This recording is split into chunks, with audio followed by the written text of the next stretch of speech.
So this is a rundown of Sunday's action. I'm going to give the rundown first, and then all the crazy stuff that happened. 5 games going down to the wire, some crazy upsets, crazy things happening. So let's start with Purdue Butler. Purdue came out in this game. Purdue came out a little flat. So did Butler. Butler, obviously defensive prowess. So offensively, they weren't great. But Baldwin hit a layup, Johnson hit a 3, Baldwin hit another jumper, Baldwin hit an and one, and Butler went up by 9 early, but Matt Harms sort of foiled them back a little bit, played well. Also, Carson Edwards played well in this game, and Vincent Edwards.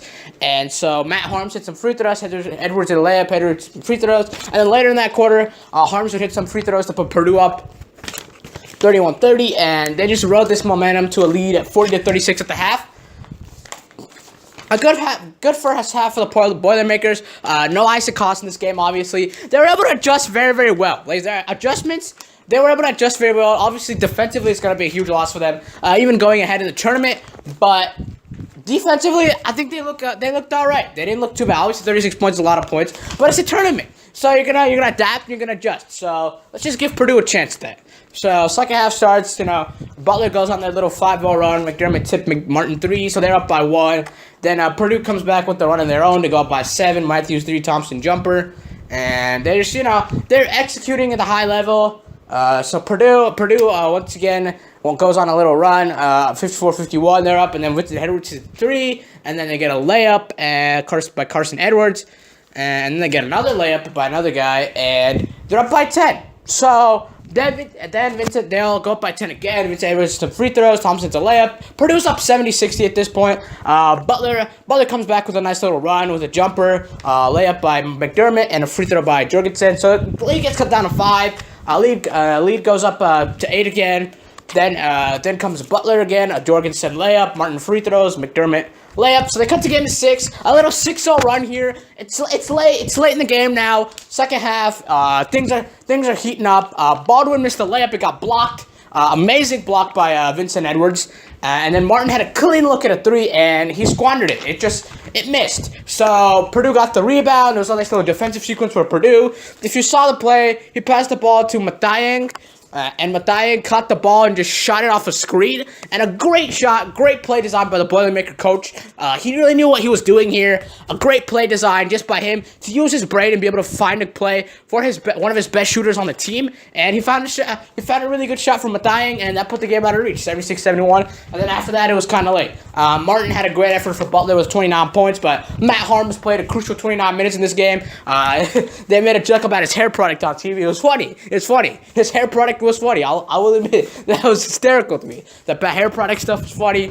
I noticed it too. I was like, damn, this guy was a lot of product. So Carson Edwards led him in the scoring with 20. Vincent Edwards led him in the scoring with 20, and Mathiang had 11, and Thompson had 14. So Purdue sort of the starters sort of picked up the little bit of slack. Team effort, like I said, Butler's more of a defensive team, so you got to be more fundamental. And Purdue Boilermakers, with first game without Isaac Haas, succeeded in being a more fundamental team and really limiting their mistakes and making sure, like, hey, we're a team that's still pretty good and still pretty fit in this tournament. And I heard they might build an elbow brace for Isaac Haas. So let's see what the update is on that. And it's just crazy. It's just crazy to see this team is still sort of excelling, and they're in the Sweet 16 now. It's at this point in March Madness, it's survive and advance, and Purdue did just that. So congrats to the Boilermakers for going to the Sweet 16, and good job for that program. Nice job, Vincent Edwards and Carson Edwards, leading the team, and Mathiang with the dagger.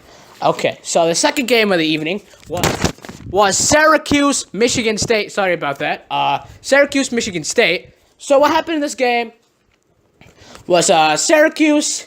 If you've seen Jim Boeheim's zone system, you kind of know how it works at this point. Rugged outscoring. You know what I mean? So first half, neither of them really had much energy. Obviously this is how Syracuse likes to play. They like to drain the energy. Brissett hit a jumper. So first 10 minutes, game's very low scoring. Syracuse up 10-9, and Brissett hit a 3 at the end, towards the end of the half to tie it at 22.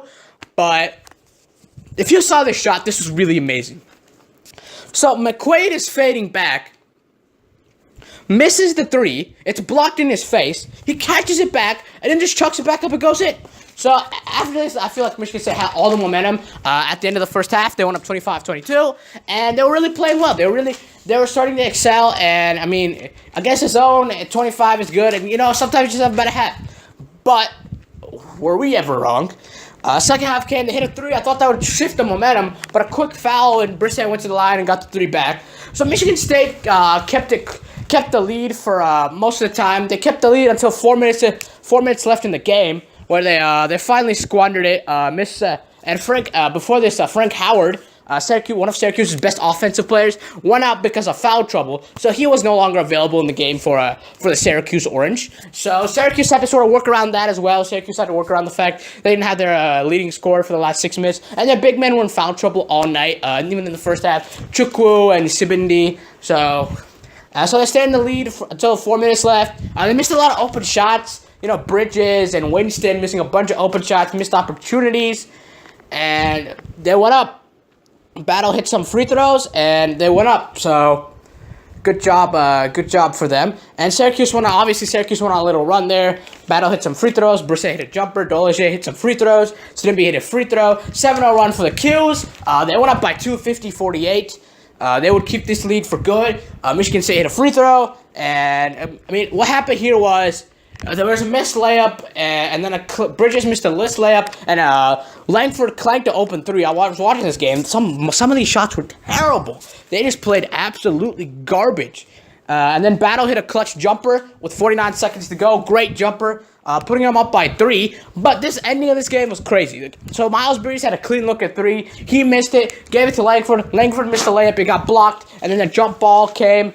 And Bridges missed another clean look at 3, and there just wasn't enough time after the free throws all went in, and the Syracuse escaped 55-53. Michigan State probably had the worst game of their season, going 17 for 66 from the field, 25.8% from the field, 8 for 37 from 3, which is only 21.6% on that, and this is all with them having 22 more offensive rebounds than Syracuse. And they were still not able to score the ball or get anything going in terms of offensive efficiency, which is really bad because when you have that many offensive rebounds, you got to have some sort of an edge. And I feel like Michigan State was really missing that part of their game where they're like that team that goes and imposes their will on other teams. It was sort of Syracuse with their zone that imposed the will, and I feel like Michigan State was a little too talented to lose to this team. I felt like this was like a wasted year now for Michigan State because this is a really talented team. Miles Bridges, Jackson. You got all these good teams and good players, sorry. And why are you wasting the talent? Tom Izzo wasted another talented team, another huge upset. If you remember a couple years ago, they lost to Middle Tennessee. So this is another major upset for them. Syracuse, I saw this one coming. I saw not coming. But I saw this one coming it's predictable. The zone, you could see that have some problems, but I didn't think they would lose. That's crazy. So Syracuse, Orange to the Sweet 16. The last time they didn't deserve to be in. They went to the Final Four. So look out for Syracuse. They have advanced to Omaha, Nebraska to now play the Duke Blue Devils. So congrats to Syracuse to going to the Sweet 16, and another ACC matchup in the Sweet 16 awaits. So we'll see what's up with that, Yeah. As we move along, Texas A&M versus North Carolina. This was a demolition. The national champions got demolished. Craziness, absolute demolition. They lost by 21 and they got smoked. They busted another part of my bracket. Poop. Busted. Gone. Yep. Thank you, UNC. Thanks for that. Wow. What a terrible way to lose for UNC. They were up early. It was flowing. They're up 2013. Theo Pinson, Joe Barry hitting their stride. And then Texas A&M just went on a 16-0 run with the Choco Morelos layup, Davis jumper, Davis layup, Davis jumper. Basically, Davis sparked the whole thing. Davis free throws, Starks jumper, Davis free throws. They went up 28-20. So, and then they ended up going up by 10 with the Williams layup and Hogg shot, and then Hoggs hit, and then later on in the half, Hoggs hit a 3, Starks hit a 3 at 38-28. Put Texas A&M up 14 at the half, 42-28 on the defending national champions. So the glaring part was Williams and the other big man down low were playing really, really well, sealing up down low and forcing North Carolina into jumpers. For the game, North Carolina was 6 for 31 from 3. Couldn't get down low, only 19.4% from 3. So couldn't get down low, couldn't push anything. No post presence like the Kennedy Meeks that they had last year. So that was a huge hindrance for them here because they really needed a guy who could go in, who could just, bully ball and get some points. And it just didn't happen this game. You have bad games in the tournament, and North Carolina couldn't overcome the size of Texas A&M. So second half comes. Same old. They had a 29-8 run to end the half. And like I said, down low dominance. Gilder hit a 3. Hogs hit a 3. They went up by as many as 20. And then Davis dunk, Williams free throw, Gilder 3. They go up 60-36. That's the normal highest lead they have at 24. There's a Williams dunk again. Texas A&M really capped off this game. Ended up winning 86-35. Like I said, they shut North Carolina down low, and North Carolina clanked every 3 they took. Everything they took clanked. So, missed shots from Carolina all over the place. I think the zone, Texas A&M played a zone that really confused North Carolina. So that zone, I think Texas A&M should use more and more because it's amazing. It's amazing how they literally switched a little bit and it screwed North Carolina over. North Carolina was a little vulnerable. I could have saw them losing to maybe Xavier or something, but this was a little bit of a surprise to me, Texas A&M. Obviously, they were 5 earlier in the year and then they dropped because, their team had some problems going in. But good job to Texas A&M. I mean, that's a great win. All they did was stopped them down low, made them shoot 3s. They missed 3s, and North Carolina played very, very fast. And North Carolina actually beat North Carolina at its own game in terms of down low and shooting 3s. So good job for Texas A&M capturing the win in a complete domination. Down go the national championships and more brackets. So let's move to the next game. This was amazing 22-point comeback for Eric Musselman. If you heard the story about her daughter, that's even better. That's what makes March even better for me. Like those stories of those kids and those people. But let's get into this 22-point comeback from Nevada by Cody Martin. So let's get into this.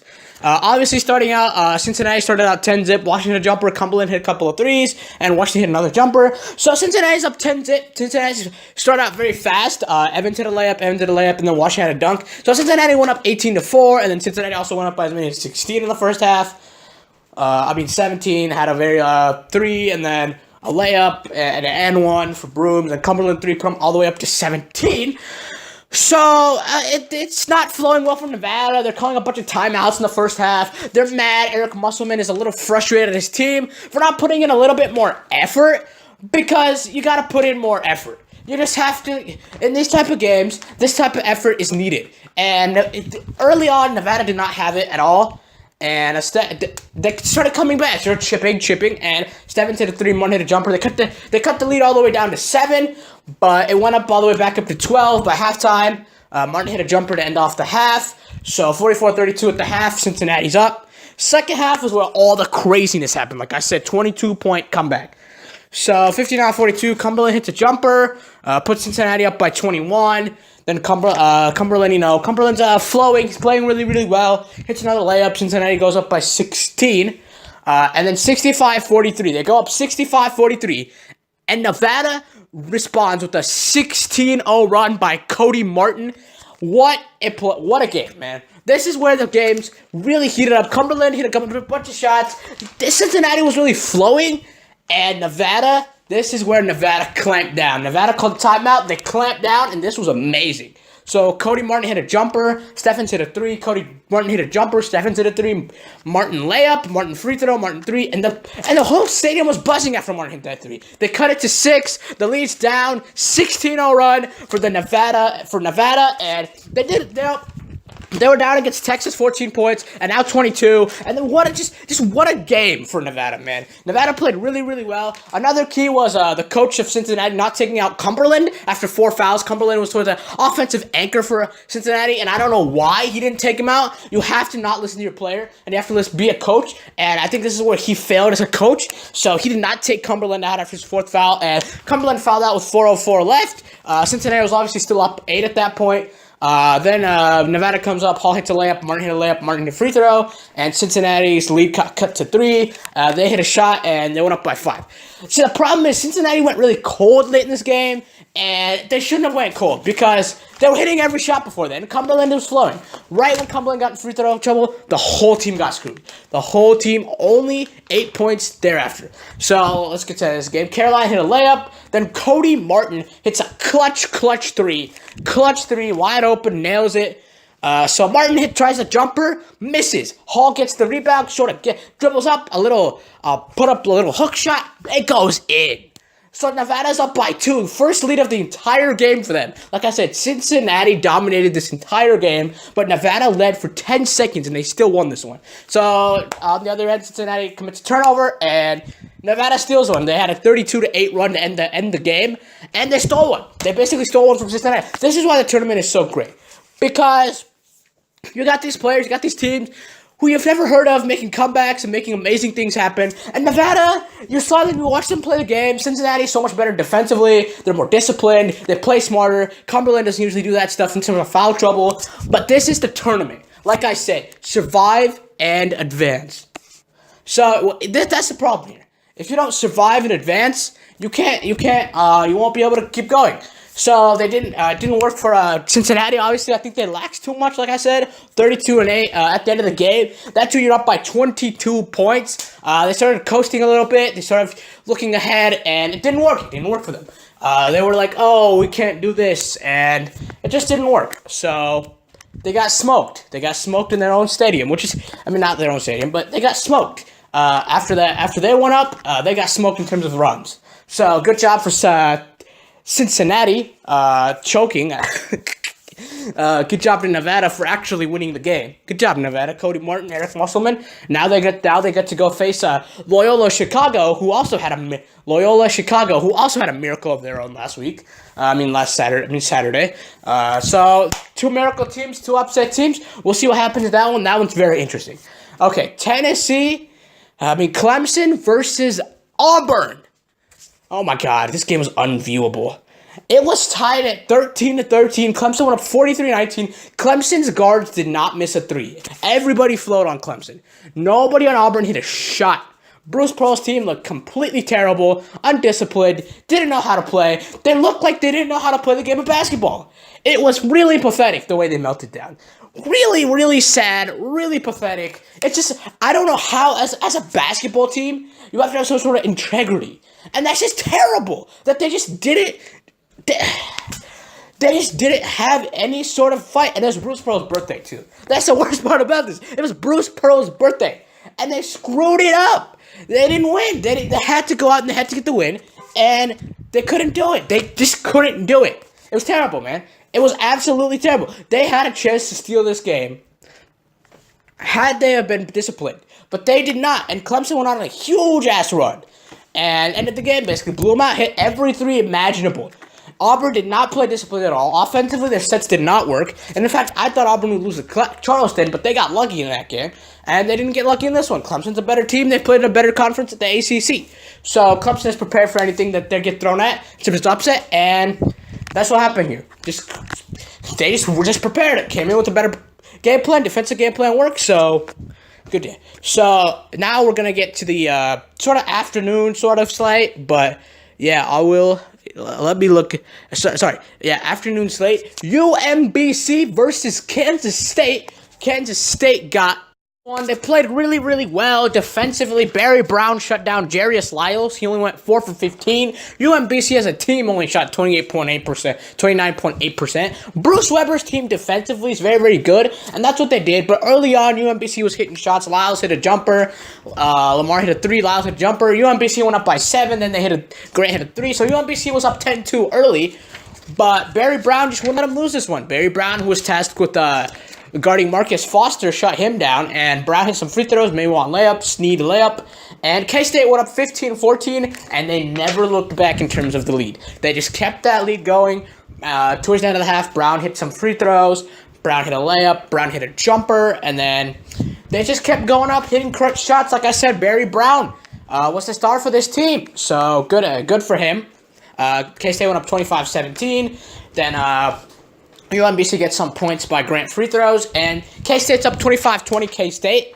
This game had an old-school feel to it. UMBC wasn't really scoring. It was defensive-minded. Both teams were going at each other. The second half was actually kind of ugly in terms of basketball. There was a total of 7 minutes in the 20-minute half where nobody scored any points. Let's get to that portion. So down 3, K-State obviously gets a bucket there. Mora hit a 3. Kept UMBC fighting. The Retrievers kept fighting. Cut it to 2. Then Kuran hit a 3. And the lead got cut to 1.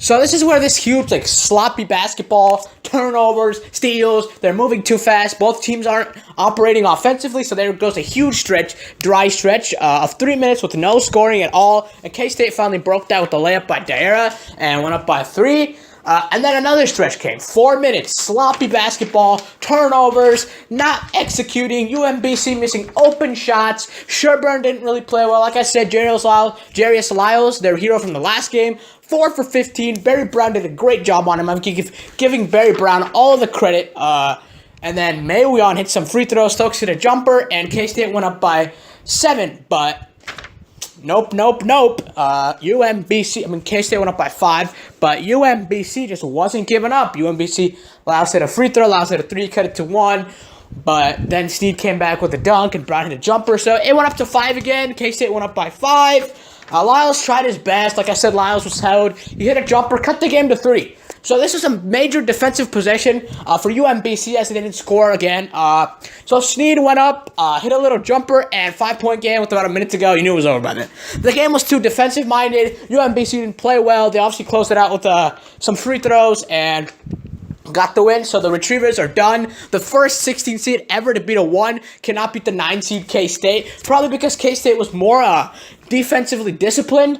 Virginia obviously gave a lot of open layups. The threes were falling. Everything was falling in that game for UMBC. And in this game, the Retrievers just didn't hit shots. Or else the Retrievers would have had this one too. Only a 7-point game. I don't get the notion that the Retrievers did not compete in this game, because the Retrievers did do it in this game, and it didn't work. They missed shots. They missed easy shots, mental errors. They're kids, man. Let them go. They're kids. They're young kids. They put their school on the map. UMBC will be remembered in the tournament forever because of what they did, what they accomplished in this short time. Only 1 game. But they beat the number 1 seed. They're the first 16 to beat a 1 seed, and there's no way you can ever dismiss that in history. You're the first to do it. And even if it happens again, the first one is the one that will always be remembered forever. So March 16, 2018, you saw 16 beat a 1, and UMBC did that. So hats off to UMBC. Great job by the Retrievers and the guy who runs that Twitter account. So K-State obviously, but K-State's the one advancing. Bruce Weber, like I said, Brown, very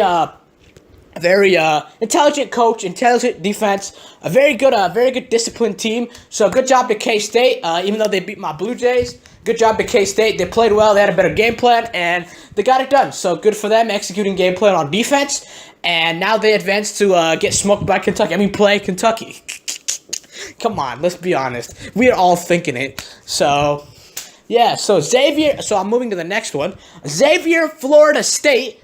Xavier choked here late. Makira fouled out. Some crazy stuff happened at the end, and Florida State finally caught one. So let's go back to the beginning of the game, and let me sort of break it down how it happened, how Xavier sort of broke down the number 1 seed in that West region, gets knocked out. So number 1 and number 2 gone now, with Xavier and North Carolina. So let's look at how Xavier blew this one against Florida State. Early on, games were really high-paced. Games going really well. Scruggs hit the 3, Gates hits the 3, Jones gets a dunk. Xavier's up by 7, game's flowing. Both teams are playing really well. Then Angola hits a jumper, Force hits a jumper, cuts Xavier's lead to 5. Then you got Xavier go up 28-24, and then Kofor hit a layup, Kofor hit a free throw, Force hit a jumper. Sorry, 28-22, and then Kofor hit a layup, Kofor hit a free throw, and Force hit a jumper. So 28-28 Florida State. And Angola hit a 3, put Florida State up by 3. This is the only lead they had until the second half.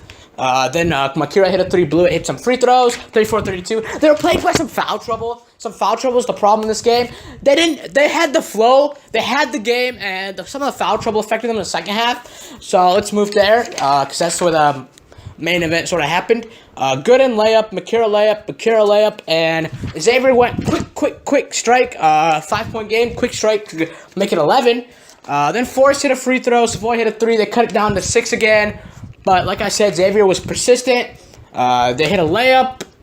Gates hit a layup, Blewett hit a 3, and they went up. They went up by 11. Xavier played really well in this game. Xavier had this game. And like I said, they had this game. They were amazing. They were up. They were flowing, and I don't know what happened to them, man. They just Scruggs hit a free throw, Makira hit a layup, Blewett hit a layup, and Xavier went up by as many as 12 here, and Scruggs hit another layup. So they're up 58-46 at this point, Xavier was. Obviously, early in the second half, but even later, Kent hit a jumper, put him up by 9 with 6:12 to go. Then Blewett hit some free throws, put him up 66-57. Florida State was searching for answers. Offensively, they just couldn't keep up with Xavier. Xavier had foul trouble, and like I said, that was a major key.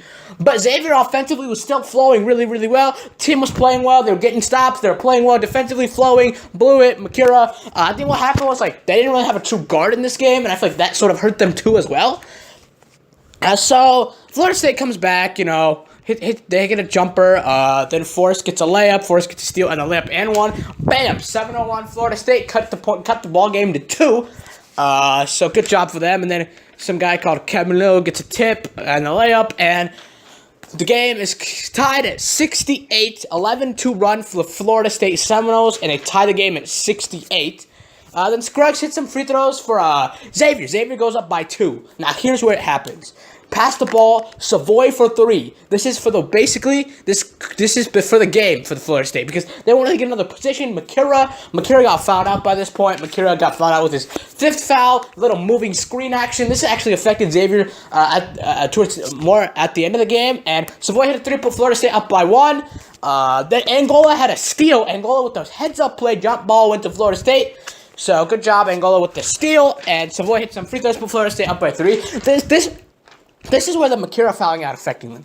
Makira would have gave him a better look at a different shooter. Like, Blewett could have shot it, or the option was shut up, but they had to end up settling to have Cantor shoot the 3. So Enes Kanter's brother shot the 3. It clanked out again, and Florida State got the rebound. Savoy hit some more. Walker hit some free throws. So Florida State went on an 18-4 run to end the game and win it. They stole one. That's all you gotta say. They did not flow offensively at all for most of the night. They played well, but they didn't look like they were flowing too much in the second half. And they sort of put it all together at the end, got some defensive stops, and they stole one. Florida State stole one from Xavier. Xavier had this one. They had it in their clasp, and it was just, I don't know what happened. I don't know why Xavier did this. But like I said, sometimes it's the big man, the foul trouble, everything sort of compounded onto each other, and I think Xavier just was able to get out of their own way. And Florida State gets revenge, because last year they were really good seeding, and they got knocked out by this same Xavier team that was a Cinderella. This year's Florida State's more of the Cinderella, and they knocked out one of the best teams in the tournament left, Xavier. So Florida State this year gets to go to the Sweet 16. They get to play the Gonzaga. So good job for them. Gonzaga's a tough team. The both teams are going to be disciplined, fun, high energy. Florida State, like I said, high energy team. They played with nothing to lose in this game, and I think that was their best quality. 18-4 run, put it all out on the court, and I just think Xavier was a little too lax at the end. Had a 9-point lead, had a 12-point lead in the second half, 9-point lead late. Just sort of laxed it out. 18-4 run, bam. Florida State wins the game. Congratulations to Florida State. Good basketball program. Good job to get the comeback win here and put your program in terms of basketball programming on the map. Because in football, everyone knows James Winston. You got a bunch of players coming out of Florida State. ACC is very competitive. Florida State always gets like a 5-star QB, so most people know Florida State in football, but in basketball, most people don't know what Florida State is. So good job for Florida State to get the Sweet 16 win. The last game of Sunday night, the last team to enter the Sweet 16 was West Virginia. Too easy for West Virginia. Press Virginia. They did it. Bob Higgins put in the press. Obviously, Penema. They did get some problems early. Elmore and Penema was getting shots, putting the game flow in, pressuring Virginia. But West Virginia they broke away from it very easily. Went on a huge run in the first half. Put the game away. Jawan Carter, Teddy Allen. They all played really well. Good game for West Virginia. Complete blowout. They'll get to face a more worthy opponent in Villanova tomorrow. So we'll see how that goes for West Virginia. Press Virginia. Very good team. Very solid, disciplined. They know how to play the game of basketball. I would not sleep on this West Virginia team. I mean, look out for them, man. They are really good, disciplined, high energy, know what to do. So Yeah, good job for West Virginia getting it done, and they go to the Sweet 16. Last team to advance to the Sweet 16. So that is your second round recap. Sunday's recap. Matt Harms, very, very good in terms of how he played through the injury. The second game, Syracuse's zone shuts down completely Michigan State. Miles Bridges' talented team is completely erased from the tournament. Texas A&M knocks off defending national championships. North Carolina is out. They're terrible. They played bad on that night, and they're done for now. And that's just, it's sad. It's sad to see that team sort of crumble like that. I don't like seeing teams like that go down so easily. So it's kind of like, it kills you. So, yeah, that's just terrible, man. Nevada's huge 22-point comeback. Eric Musselman. And then you got Clemson's complete domination, completely killing Auburn. Auburn got killed in that game, murdered. Not that one. Then you got UMBC's final rally cry. They get defeated by K-State, great defensive team. Then you got Xavier, Florida State. Then you got Florida State, completely losing that game. Xavier completely choking in that game. And then you got West Virginia completely dominating Marshall. So 5 games went down to the wire. Great day. Amazing upsets. And the ones that didn't go down the wire were the ones you knew that weren't going to go down the wire. So good day, good upsets, good teams. And let's see what happens at the Sweet 16 now. Sweet 16 starts tomorrow on CBS and TNT and True TV and all that other stuff. So go watch it. And I will come back to you with those recaps this week, so look out for that.